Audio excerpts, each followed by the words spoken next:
Okay, let's bring in Paul Huang now. He is in Taipei and he's a research fellow at the Taiwan Public Opinion Foundation. It's great to have you on, Paul. This is not the first time, or the second or the third. It's been, I think, 6 military exercises by China since 2022. Easy for people to desensitize to it. They think, okay, it's not serious. Is there a risk, do you think, that in the near future we might see China actually make a real military move on Taiwan?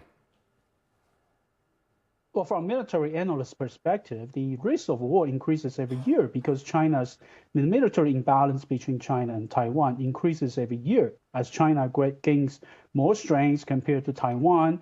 Even so, the Taiwan spent considerable amount of resources on buying U.S. weapons and beefing up defense. But China's military grew at a much faster pace. And that means that in every year, their chance of success compared to what Taiwan has been preparing, the increases.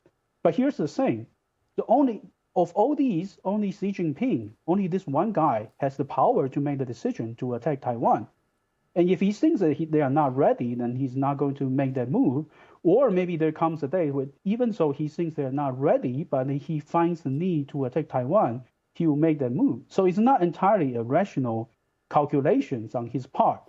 It all comes down to time, opportunities, and the relative balance of power between China and Taiwan. I mean, do you think that is ultimately, though, something that China will do? China sees Taiwan as its territory, so ultimately, does it have to make that move one day? I think from Taiwan's perspective, what we can do is to prepare the defenses to make it harder for China to predict how the war will unfold. And if the certainty of victory is not assured, then that at least keep Xi Jinping a pulse when he makes that decision, when he makes that move to attack Taiwan. And the rest is really up to him. And not just him, but also his relationship, interaction with the U.S. It just seemed like, listening to our correspondent in Taipei, it feels like people are genuinely scared there. The fact that there's no response time if there was an attack for Taiwan. The fact that they got no intelligence from Japan or the United States, it seems.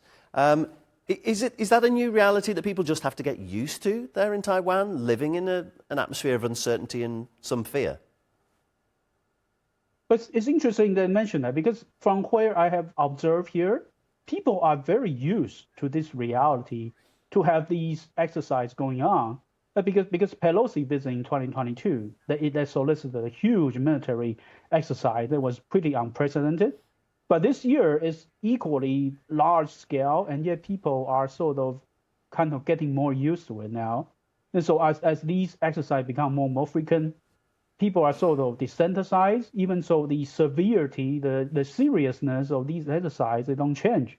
They encroach on Taiwan's sovereignty and military and put pressure on Taiwan's military year by year in a more severe manner, more serious fashion.